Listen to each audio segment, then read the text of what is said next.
morning everyone. Welcome to today's lecture Hindi. In the last lecture in Hindi, we had completed our chapter number 15, Mysore की save. Okay, हमने chapter number 15 complete कर लिया in textbook and verb. Today we will start our chapter number 16, सत्य का पथ, यानी सच्चाई no रस्तो, सच्चाई का रास्ता. एक बार हमेशा मैंने आपको बार बार बोली है और इंग्लिश में भी आई है, गुजराती में भी है कि हमेशा सत्य बोलना चाहिए. Always speak truth.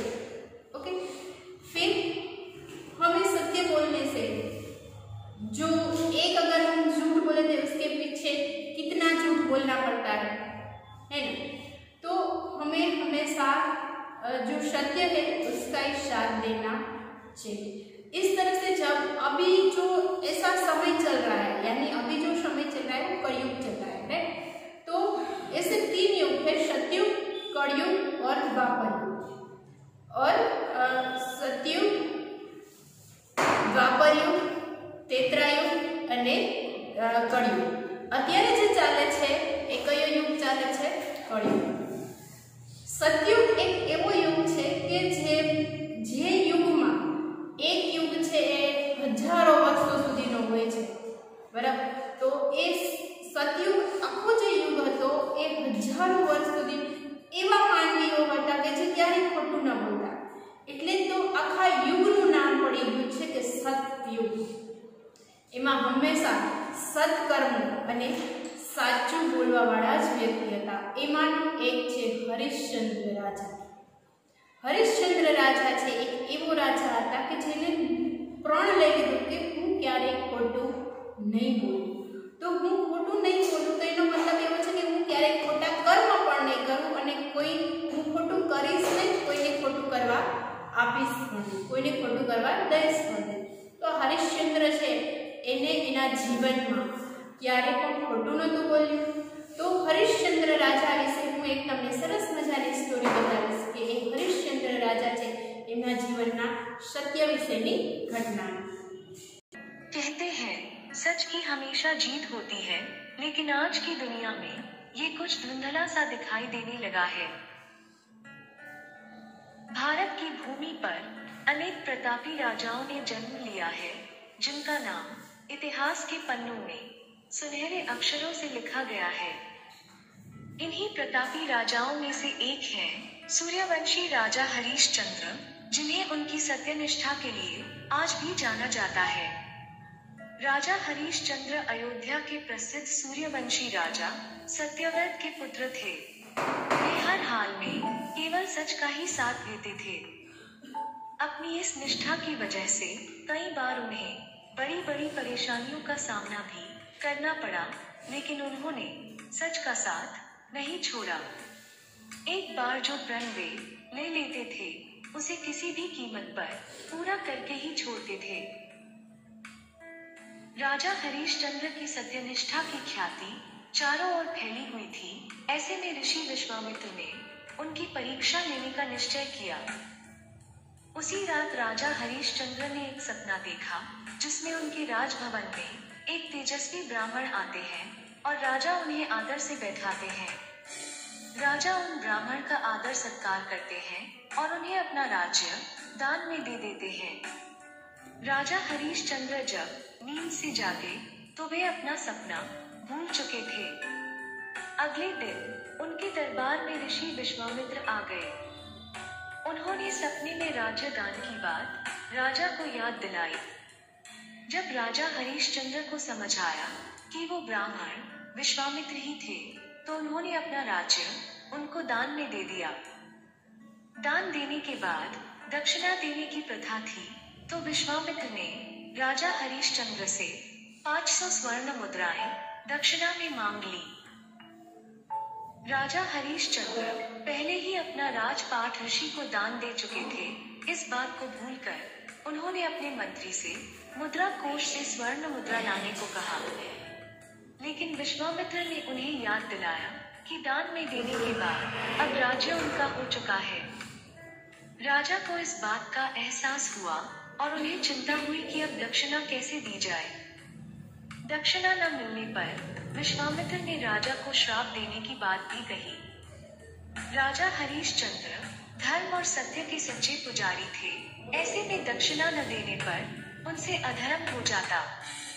तब उन्होंने फैसला किया कि वे खुद को ही बेच देंगे और जो रकम प्राप्त होगी उससे वे ऋषि को दक्षिणा चुका देंगे। इसी उम्मीद के साथ उन्होंने खुद को काशी के एक चांडाल को बेच दिया और चांडाल ने ऋषि को उनकी कीमत अदा कर दी। इसके बाद राजा हरिश्चंद्र शमशान में रहने लगे। अपने जीवन में राजा हरिश्चंद्र को कई हृदय विदारक स्थितियों का सामना करना पड़ा। कई बार उनका परिवार से वियोग भी हुआ, लेकिन उन्होंने अपने सत्य का मार्ग कभी नहीं त्यागा। राजपाट छोड़ने के बाद जब राजा ने खुद को चांडाल के हाथों बेच दिया तो वो अपनी पत्नी और बेटे से बिछड़ गए। रानी अपने बेटे के साथ एक घर का काम करने में लग गई।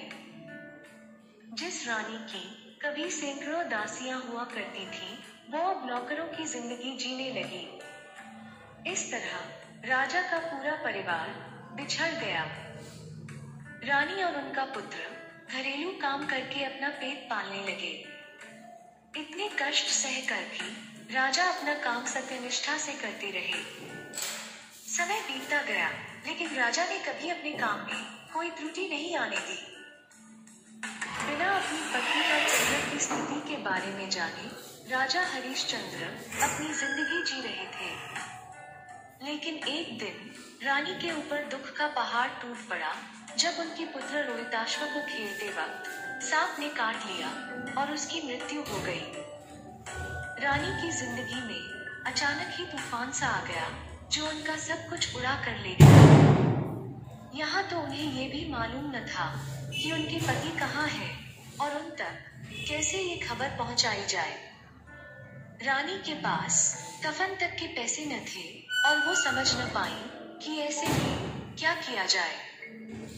रोती बिलखती रानी पुत्र को गोद में उठाए उसका अंतिम संस्कार करने के लिए उसे शमशान ले गई। रात हो गई थी और चारों ओर सन्नाटा था। शमशान में पहले से ही 2 चिताएं जल रही थी। ये वही शमशान था जहां हरिश्चंद्र काम करते थे। जब रानी शमशान पहुंची तब यहाँ काम कर रहे हरिश्चंद्र ने उनसे कर मांगा। पहले राजा रानी को पहचान नहीं पाए, पर जब रानी ने उनसे विनती की तब जाकर राजा ने उन्हें पहचाना। अपने पुत्र के शव को देखकर राजा बिलख पड़े, लेकिन उन्होंने अपना कर्तव्य नहीं छोड़ा और रानी से बिना कर लिए अंतिम संस्कार करने से मना कर दिया। रानी ने बहुत विनती की कि उनके पास कर में देने के लिए कुछ नहीं है, लेकिन राजा ने कहा कि कर न लेना उनके मालिक के साथ विश्वासघात होगा जो वे कभी नहीं कर सकते। फिर उन्होंने रानी से कहा कि अगर उनके पास कुछ नहीं है तो वे अपनी साड़ी का कुछ भाग फाड़कर कर के रूप में दे दे। रानी ने जैसे ही साड़ी फाड़नी शुरू की, उनका पुत्र जीवित हो उठा और वहां ऋषि विश्वामित्र भी प्रकट हुए। उनके साथ कुछ अन्य देवतागण, भगवान विष्णु और इंद्रदेव भी थे। उन्होंने बताया कि ये राजा हरिश्चंद्र की सत्यनिष्ठा और कर्तव्य की परीक्षा हो रही थी। इस परीक्षा में राजा सफल रहे और इतना कहकर विश्वामित्र ने हरिश्चंद्र को उनका राजपाट लौटा दिया। जिस तरह हरिश्चंद्र राजा ने तब तक सत्य बोलते रहे कि जब तक उसका राजपाट, अपना घर, अपनी सोना मोहरे जो भी उसके पास था वो अपनी पत्नी तक चली गई और अपने पुत्र तक चला गया, तब तक उसका सब कुछ लूट जाने के बावजूद भी उसने सत्य का पथ नहीं छोड़ा। लेकिन उसकी परीक्षा हो रही थी कि राजा हरिश्चंद्र को कब तक सत्य बोल सकता है। लेकिन राजा हरिश्चंद्र विश्वामित्र को खुद वापस आना पड़ा कि नहीं, कि हरिश्चंद्र राजा वो सत्य ही बोल रहे थे। तो वापस राजा हरिश्चंद्र को अपना राजपाट राजपाट भी मिल गया और अपनी पत्नी भी मिल गई और अपना पुत्र भी मिल गया। तो एक कसौटी थी राजा हरिश्चंद्र की, तो फिर भी राजा हरिश्चंद्र है वो उन्होंने जो गलती का रास्ता है वो नहीं अपनाया। तो हमें भी ये सीख मिलती है कि राजा हरिश्चंद्र जो इतना बोल सकता है, तो हम तो कुछ नहीं है, हमारे पास कुछ नहीं है, तो हम क्यों गलत का रास्ता अपनाएं? हमें भी सत्य का ही पथ अपनाना चाहिए।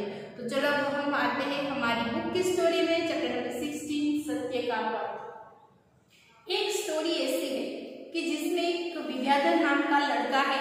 वो लड़का विद्याधर अपने एक ऐसी आदत थी कि वो चोरी कर रहा था। कैसी आदत थी? चोरी कर रहा था, लेकिन वो चोरी कब तक करता रहता था? बचपन से लेके उसकी शादी हो गई तब तक वो चोरी करता रहा, झूठ बोलता रहा। लेकिन एक बार क्या हुआ, तो वो एक बार ऐसी कौन सी घटनाएं हो गई, तो अचानक से उसको पश्चाताप हुआ कि नहीं, मैंने जो पूरी जिंदगी ये चोरी की है, गलत बात बोली है, ये गलत था। ये उसको कब ऐसा हुआ? चलो हम स्टोरी में देखते हैं कि उसको कब ऐसा हुआ कि नहीं, मैंने जो किया है वो गलत था। चलो open your text book, page number 101। एक लड़का था, उसका नाम विद्याधर था। वह मद्रास के पोर्ट ट्रस्ट में काम करता था। विद्याधर है वो कहाँ काम करता था? पोर्ट ट्रस्ट में काम करता था। उसे बचपन से ही चोरी करने की आदत थी। विद्याधर को बचपन से ही चोरी करने की आदत थी। विद्याधर के पास एक कुत्ता था। विद्याधर के पास क्या था? एक कुत्ता था जो उसके साथ साथ हर जगह जाता था। वह नित्य समुद्र तट पर सैर करने जाता था। वो उसके हर रोज एक नियम था कि वो समुद्र तट पे सैर करने जाता था। वहां पे वो अपने कुत्ते को भी लेके जाता था। वहां किसी की कोई भी चीज हो तो वो उठा लाता था। समुद्र तट पर वो सैर करने जाता था, तो समुद्र तट पे उसके अलावा कई सारे लोग होते, तो उसकी कोई भी चीज अगर गिर गई हो तो वो कौन ले लेता था? विद्याधर वहां से उठा लेता था। इस तरह कई साल बीते पर उनकी चोरी करने की आदत नहीं छूटी। एक बार अगर चोरी करने की आदत हो गई तो वो नहीं छूटती है। जैसे आप एग्जाम में एक बार अगर आपने टीचर्स का ध्यान नहीं था, वो आपने दूसरे में से पेपर लिख लिया, तो दूसरी बार आपको होगा चल मैं लिख लूंगा, मैं लर्न नहीं करूंगा, मैं लिख लूंगा बाजू वाले से। तो वो क्या होती थी? एक आदत सी हो जाती है, लेकिन हमें इसकी आदत डालनी नहीं है। सो इसकी ये आदत है वो छूटती ही नहीं थी। धीरे धीरे कई वर्ष है वो बीत गई, उसका विवाह हो गया। सब उसके एक 5 साल की लड़की थी, उसकी शादी भी हो गई, उसका विवाह हो गया। अब उसके एक 5 साल की लड़की भी थी जिसे वो बहुत प्यार करता था। जैसे आपके पेरेंट्स आपको प्यार करते हैं, वैसे ही विद्याधर है वो अपनी बेटी को बहुत प्यार करता था। उसका नाम क्या था? पद्मा। विद्याधर की बेटी का नाम क्या था? पद्मा। पद्मा एक बुद्धिमान लड़की थी। पद्मा कैसी लड़की थी? एक बुद्धिमान लड़की थी। एक दिन विद्याधर अपने मित्र के बगीचे से आम तोड़ने गया। उस बार वह पद्मा को भी साथ ले गया। वो अपने मित्र की एक जो फार्म था, उस फार्म में आम लेने के लिए गया था। तो इस बार उन्होंने क्या किया? अपनी लड़की को भी साथ लेके गए। क्यों? क्योंकि उसने सोचा यदि बच्ची साथ होगी तो किसी को संदेह नहीं होगा, किसी को पता नहीं चलेगा कि ये आम चोरी करने आया है। इसलिए वो अपनी लड़की है पद्मा उसको लेकर गया था। रात का वक्त था, काफी घना अंधेरा था, अंधकार था। रात का वक्त था, रात में तो अंधेरा ही होता है। विद्याधर ने पद्मा को एक ऊंचे पत्थर पर बैठा दिया और समझाया कि बेटी यदि कोई आता दिखाई दे तो मुझे आवाज लगाना। विद्याधर ने अपनी बेटी है उसको कहाँ पे बिठाया था? एक ऊंचे पत्थर पे बिठाया था, ताकि उसको पता चले कि अगर मुझे कोई आम तोड़ते देख ले तो आप मुझे बता देना। बच्ची पत्थर पर बैठ गई। थोड़ी देर में उसने पूछा कि पद्मा कोई देख तो नहीं रहा है? पद्मा है, उन्होंने उत्तर दिया हाँ पिताजी, वह देख रहा है। पिताजी ने पूछा कौन देख रहा है? पद्मा है वो बहुत ही बुद्धिमान लड़की थी, तो उन्होंने अपने पिता को बोला कि हाँ आपको कोई देख रहा है, लेकिन कौन देख रहा है? उसके फादर ने पूछा। तो बोल रहे वो लड़की ने क्या जवाब दिया? वह परमात्मा देख रहा है। कौन देख रहा है? परमात्मा। परमात्मा यानी भगवान देख रहे हैं। जो आप कर्म कर रहे हो उस पर सबकी नजर होती है, वो कौन है? परमात्मा। अगर कोई देखे ना देखे, वो परमात्मा तो हमें देखते ही कि हम क्या कर्म करते हैं। विद्याधर के हाथ रुक गए, वह अवाक रह गया। उसने लगा कि सचमुच उसे परमात्मा देख रहा है। वो दंग रह गया, आश्चर्य हो गया कि क्या मुझे सचमुच परमात्मा देख रहे होंगे? मैं यहाँ चोरी कर रहा हूँ। उसे आत्मलीन होने लगे, यानी उसे पश्चाताप होने लगा।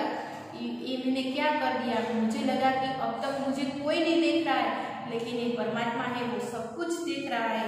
वह दौड़ता हुआ अपने पुत्री के पास गया और उसने उसे उठा कर गले लगा लिया और तेज तेज कदमों से अपने घर की ओर बढ़ गया। जैसे ही उसको पश्चाताप हुआ तो विद्याधर ने क्या किया? अपने बेटे के पास गया और बेटी को उठाकर गले लगा लिया। क्यों? क्योंकि उसको पश्चाताप हुआ कि ये जो कर रहा था वो अभी तक गलत था।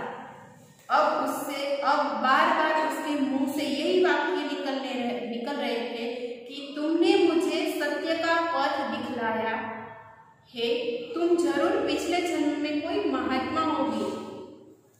सोचो, अगर 5 साल की बेटी है, अपने पिता को एक अच्छा सा सबक सिखा गई, सत्य का पथ सिखा गई, यानी सच्चाई का रास्ता दिखा गई, तो उनके फादर है जो विद्याधर उसको बार बार एक ही वाक्य बोलते रहा।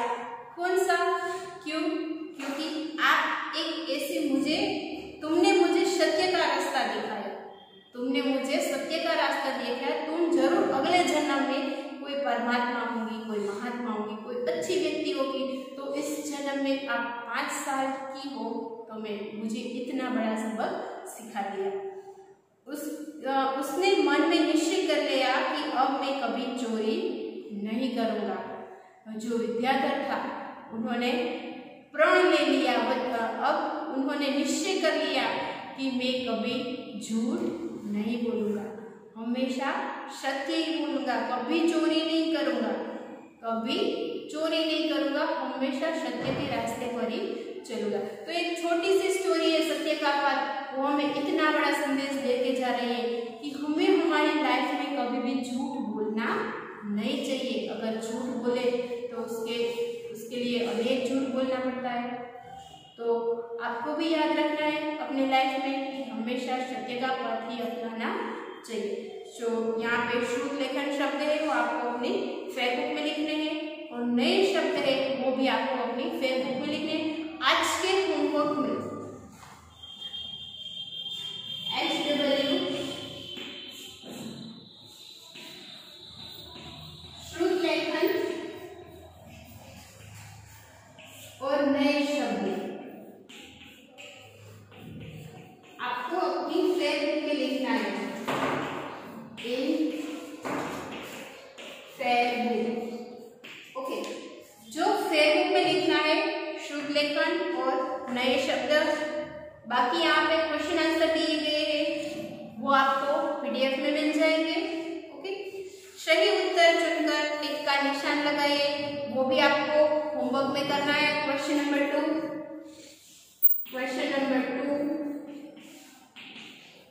Page number 103। मैंने पूरा चैप्टर आपको समझा दिया। अगर आपको समझ में आ रहा है, अगर नहीं आ रहा है तो पूरा चैप्टर फिर से रीड करना है, और क्वेश्चन नंबर 2 है वो अपने टेक्स्ट बुक में कंप्लीट करना है। क्वेश्चन नंबर 3, सही शब्द चुनकर वाक्य पूरे कीजिए। सही शब्द चुनकर वाक्य पूरे कीजिए, वो भी आपको क्या होमवर्क में करना है। Okay, fill in the blanks, यानी ऊपर ऑप्शन आपको दिए गए हैं। क्वेश्चन नंबर 3 वो भी आपको पेज नंबर 103 टेक्स्ट बुक में कंप्लीट करना है। Now turn your page. इस पाठ में नीचे दिए किस संज्ञा शब्द के लिए सर्वनाम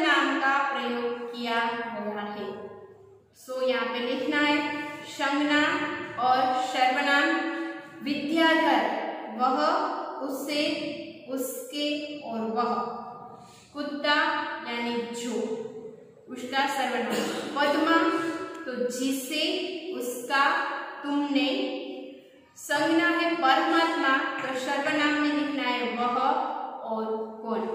ओके, तो ये सब जो एक्सरसाइज है आपको पीडीएफ में मिल जाएगा। फिर नीचे दिया गया है कि लिंग बदलो, लड़का, लड़की, बच्चा, बच्ची, पिता, माता, पुत्र तो पुत्री। विलोम शब्द यानी विरुद्धार्थी शब्द, नित्य, अनित्य, प्यार, घृणा, मित्र, शत्रु, ऊंचे, नीचे, सत्य, असत्य, निश्चय तो अनिश्चय।